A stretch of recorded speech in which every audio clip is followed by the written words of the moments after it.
Hello, I'm David DeCosmo, and this is Preview, a public affairs program produced by Electric City Television. We have been broadcasting from home during the virus pandemic, and that continues. Our guests join us by way of computer video link. And our guest today is Dave Williams, who is a broadcaster in the agriculture industry. Dave covers all of northeastern Pennsylvania. June is Dairy Month. It is also Fruit and Vegetables Month. But farmers, like the rest of us, have been trying to deal with the virus and the problems that came along with it.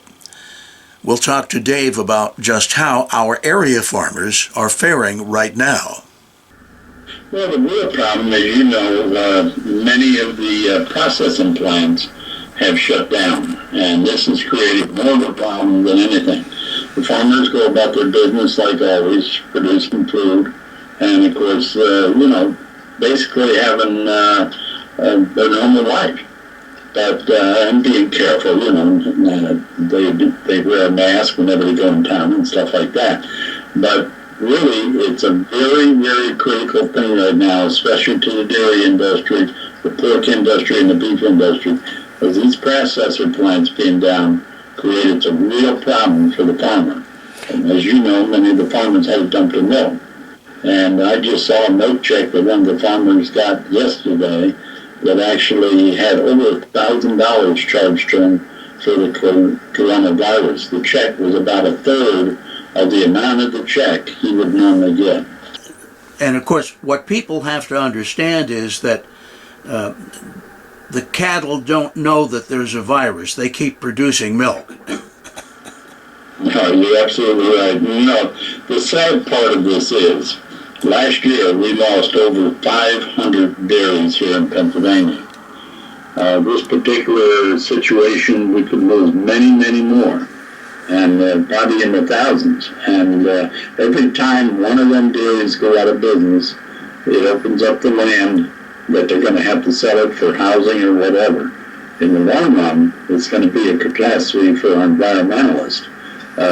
Clean water, because and flooding and things like that, because the water in open land absorbs the rain, and we don't have them problems. The more land you take out of production, the more problems you're going to have. So farmers right here in our area have literally had to throw out milk? That's right.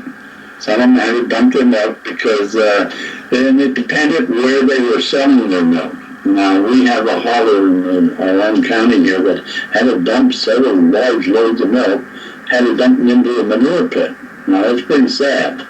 But, there are certain laws that are out there. You can't sell just raw milk if you don't have a license and things like that on a really heavy inspection. But, what it boils down to is people are paying more in the grocery store, and the farmer's getting a lot less. So I think it's going to take a lot of scrutiny whether, it's our government looking into this situation. But everybody agrees on one thing. This morning, I was listening to a farm report where in Mexico, where they have many small processing plants, they're not having this problem because they can control it much better. So what we're looking at is, probably building more small processing plants for everything, for beef, for the hog industry, and for the milk industry especially. And over the years, what has happened, the big processing plants have moved as far away as they could from the dairy farmer right to the consumer, so that they wouldn't have to pay the hauling charge, and the farmer had to pay the transportation. So it's the old story.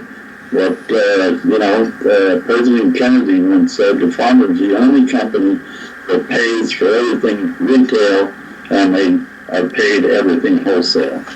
Where would most of the milk produced in this area normally go? Much of it goes in New Jersey and New York. And, now we do have some small operations that sell into, say, the Scranton area and over that way. The few that are left, they sell into Lehigh Valley. And Lehigh Valley milk is Pennsylvania milk. but much of our milk does go into New York and to New Jersey, and so does the New York milk. So it's a tough one to combat. But as you've seen on many stories on TV, where the larger facilities that process, whether it's meat or milk or whatever, many of them people have gotten sick in them plants. So they've had to shut down the production or shut the plants down. And this is really a scary thing, because the main object is to make sure people have plenty of food. Do many of our farmers produce cattle for beef use? Absolutely. We do have beef farmers all through this area and, of course, across the state. And, you have the Beef Council and things like that that are really, really involved in growing quality beef here in Pennsylvania.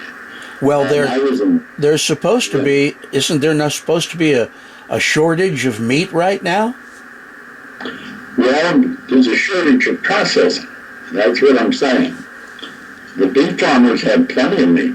Now, I was in a processing farm the other day where they actually grow their own beef and grow their own hogs and their chickens, and they sell it to the high-end restaurants in New York. And of course, some restaurants are shut down now, so they're out of business.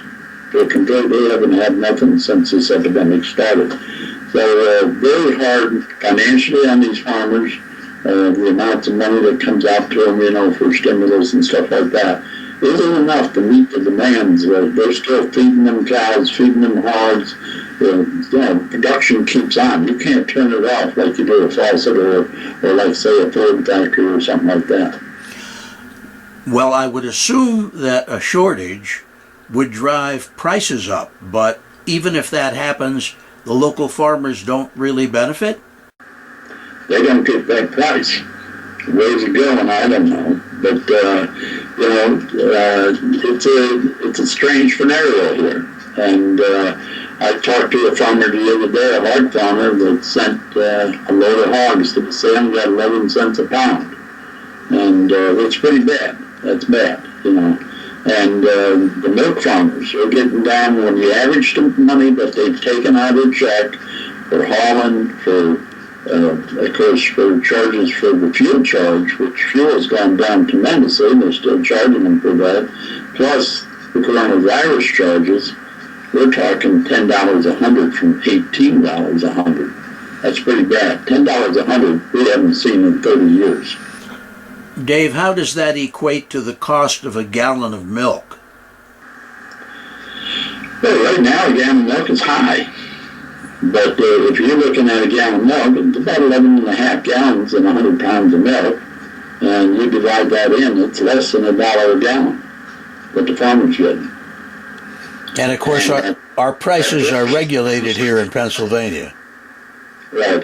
And the other part of it is that, many people look at that gallon of milk and they try to determine how much the farmer's getting of that gallon of milk. There's other products that come out of that milk. Milk, when it comes out of the cows, is between 3.8 and 4.0 in a Holstein cow. When you go to a Jersey cow, it goes up to 5.0 as far as butterfat goes. They've already taken that out, made it into half and half, made another product out of it, or ice cream, or something else.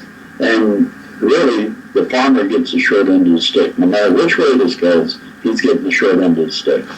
I've always tried to figure out, and I don't know if you can help me or not, basically speaking, what it cost to produce 1 gallon of milk.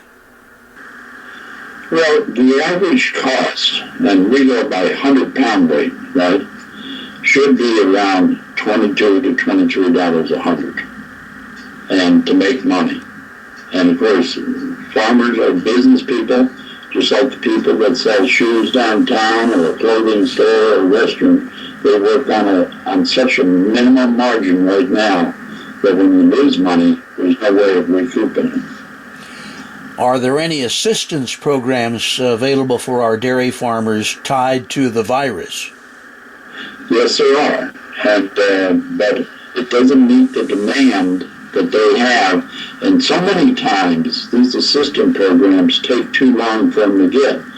Now, as you saw just recently since this started, you take somebody that has a group of farmers that have lawyers and things like that, they'll get the money a whole lot quicker than that poor farmer that we have out in the back country that's from 75 to 100 cows, because he's working 12 hours a day just taking care of them cows and doesn't have time to go down to the local, well, you can't go to a local office anyhow, they're all closed. But if you see what I mean, it's really, it's a bad situation for the small family farmer. And most of them are fairly small farms. Yes, and but the good part of that is, and this is the way I always look at it, you take a 7,500 cow herd average is what the small family farm normally is. But those farms normally have 100 to 200 acres. You take a big farm that has a tremendous amount of cattle, the acreage doesn't match up. So actually they have an override. Say if they have 50,000 cattle and they got 2,000 acres, it don't match up to that 100 cow herd or 200 acres. Now, what about the other side of the equation? We're talking about the dairy farmer and the beef cattle producer. But of course, many farms either diversify and also have crops that for sale beyond for feeding their stock, or some farmers are still strictly into the fruits and the vegetable markets. How have they been affected by the virus situation, or have they been affected at all? Well, the farmers that actually have their own processing, that have a mixed bag or diversified income, they do better than the ones that are just strictly dairy. Now, for many years, from the early days, the dairy industry had to be, everybody thought being a professional dairyman was much better than being diversified. Now the young farmers today, they realize being diversified is really the salvation for the farm. And you and I are looking at things like, you go to a farm that, say, is making cheese on the side out of the milk. They're doing much better because they don't have to sell all that milk to the processor. The ones that are bottling their own milk and selling it in stores are doing really well. I was talking to a farmer the other day that has a raw milk license, and he sells goat's milk and cow's milk, and he's doing fine. He's not having a problem. But he's controlling his market. Anybody that controls their market is doing much better. Yesterday I was in Harrisburg at the farmers market there, and they're doing real well. People coming in, being very courteous, staying distances, things like that, and of course they were selling their produce and doing a good job of it.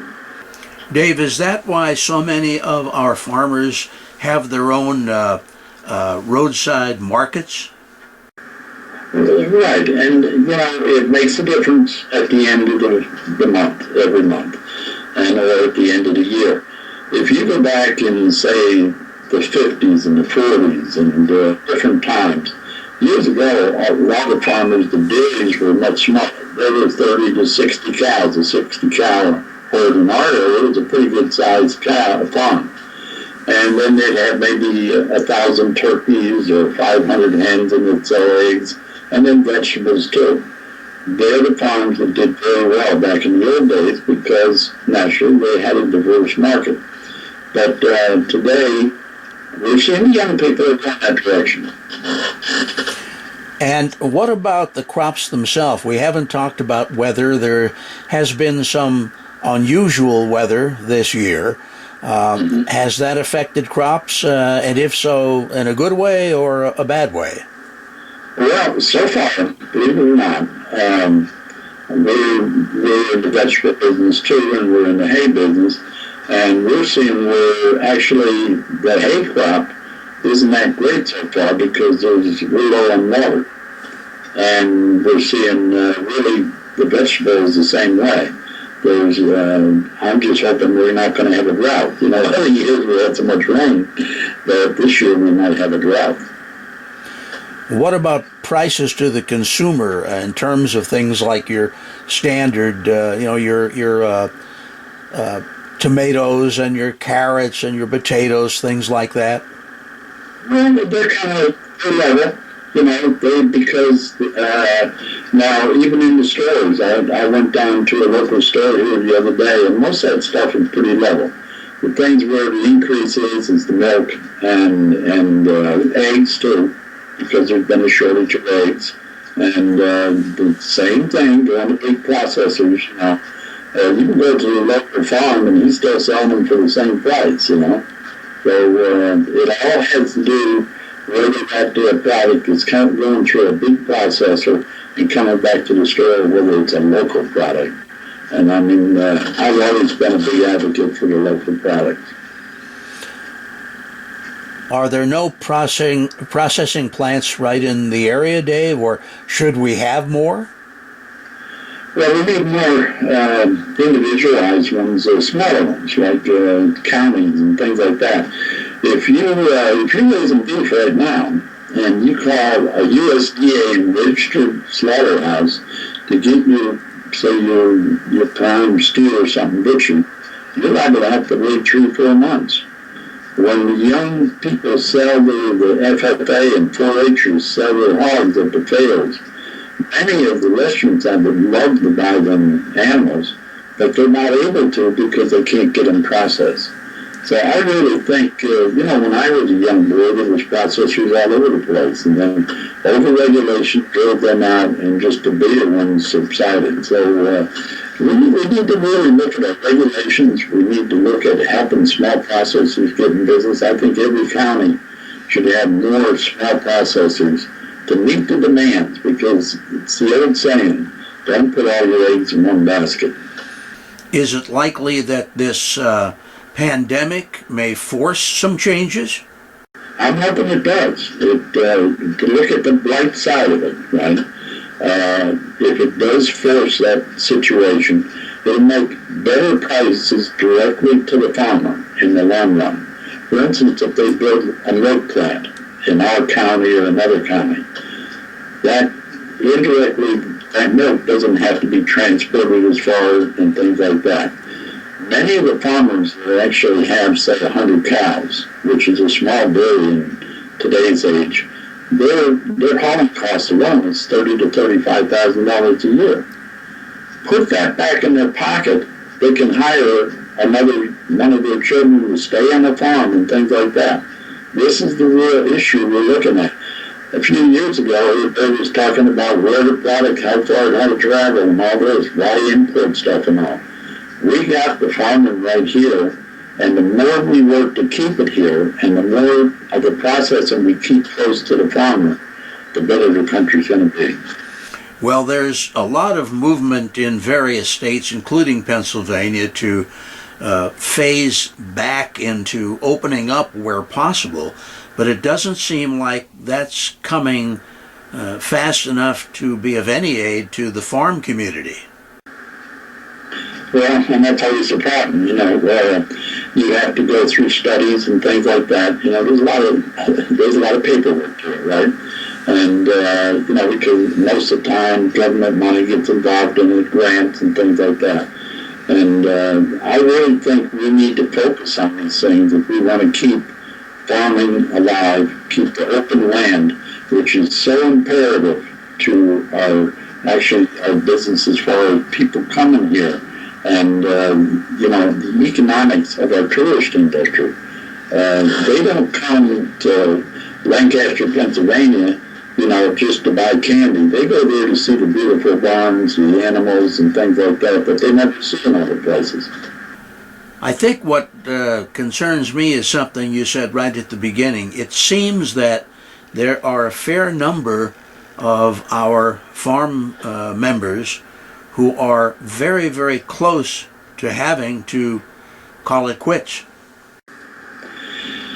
Last year, just the suicide rate in farmers went up 23% this year, I should say.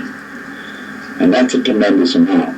And as I said before, over 500 dairy farmers alone went out of business last year in Pennsylvania, over 8,000 across the country. This isn't just about Pennsylvania. It's about the whole country. And, I did some farms about a year and a half ago that had 50,000 milk cows. And when you see these kind of numbers, it kind of scares you a little bit. You realize that, if one of them goes down, right, it's going to affect the milk market. And I'm not saying, you should have 5-cow herds all over the country. What I'm saying is that they need an ample supply on both sides of the fence. How many dairy farms exist in, let's say you're in Wayne County? Right. In 2000, I did a special show up at Wayne County Fair. They were having a special event up there. And at that time, I spoke up there. There was 247 farms. Today, we have 39 dairy farms left. That's pretty drastic numbers. So really, you'd like to see whatever can be done to save those remaining farms has got to be done pretty quickly. Mm-hmm. And actually, Dave, when I was a boy in 1960, there was 1,600 commercial dairy farms in Wayne County. That's a tremendous difference. I guess the irony here is that people who are watching, who are not involved in agriculture, they expect to see the milk on the shelf, they expect to see the ice cream in the store, they expect to see the fruits and the vegetables in the supermarket and in the roadside farmer's stand, but they don't all realize how close we are to losing so much of that. Well, let's put it this way. Food security is the security of the country. If you go all the way back to the pyramids, the size and the beauty of the pyramids was all actually had to do with the amount of food they had to feed the people that actually built them. And today it's no different. Now we have a modern society that demands the food. We have farmers trying to produce it, but living somewhat hand to mouth. Well, it's a completely different environment, I realize that. But, our farmers have done one great job over the years. We've outproduced any country in the world. The technology is unbelievable. The products are probably the best in the world. There's no doubt in my mind. And, but we do need to make some changes. And changes, as you know, you've been in radio and television all your life. We never thought of being sitting down in front of our computer and talking to each other. Well, let's hope those changes for the farmers come quick enough to save those that are in a precarious position. Absolutely. And, it's imperative that your listeners speak out to their congressmen and, of course, even to their local officials and that to give support to the farmers. Okay, Dave Williams, thank you so much for joining us on today's preview program. And again, I hope that things will work out for the folks in our area working so hard to produce the food for us. The old saying, don't put all your eggs in one basket. Thank you, David. Okay. Thank you again, Dave Williams. And thank you for joining us here on Preview. I'm David DeCosmo for Electric City Television. Till we see you again next time, here's hoping all your news is good.